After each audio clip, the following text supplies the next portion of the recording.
ना ना एभलिया मुख्यमंत्री आमको दरकार नथिला। आगे मोहन माझी तांको अतीत इतिहास पढ़। मोहन माझी जो मुख्यमंत्री बीजेपी तांकर विधायक दल नेता करछन्ती एवं मोहन माझी जीतिके आछन्ती।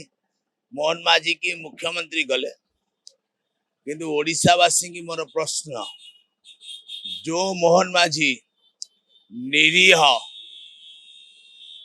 कोमल शिशु ओ ग्रामस्टेन हत्याकांडर जो आसामी पाई जो बड़ी भाव में धारणा रे बसतिला एवं से जो दारा सिंह जो गोटे नृशंस 90 दशक जी सबुठ बड़ राक्षस आख्या दि जाइथिला ताको मुकलेबा दाबी रे जो बड़ी भाव में जेल आगे अनशन करथिला से भलिया मुख्यमंत्री पाई आज ओडिशा लज्जार मुंड नई जाउछि। ना ना एभलिया मुख्यमंत्री आमको दरकार नथिला।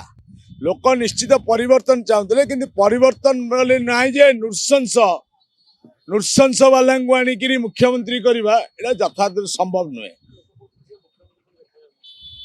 तो सेटा तो लोक आखि की जहाँ भावुची लोक मुख्यमंत्री लोक एक कहले कहीं लोक एक्चुअली कहले जे मुख्यमंत्री जो बड़ी भाव में निरीह कोमल शिशुर हत्याकारी सपट रे जाइकी जेल रे धारणा दउतला एवं जी जन आरएसएस संघ परिवार जड़े वरिष्ठ सदस्य जो बड़ी भाव में संघर आईन लगे चेष्टा कर लोक मैंने विरोध करेंगे एवं ये जो बीजेपी सरकार जो है बीजेपी सरकार खूब कम दिन में तार आस्था हरइब एवं लोक मैंने राजरास्ते पिटिबे अपेक्षा करंतु।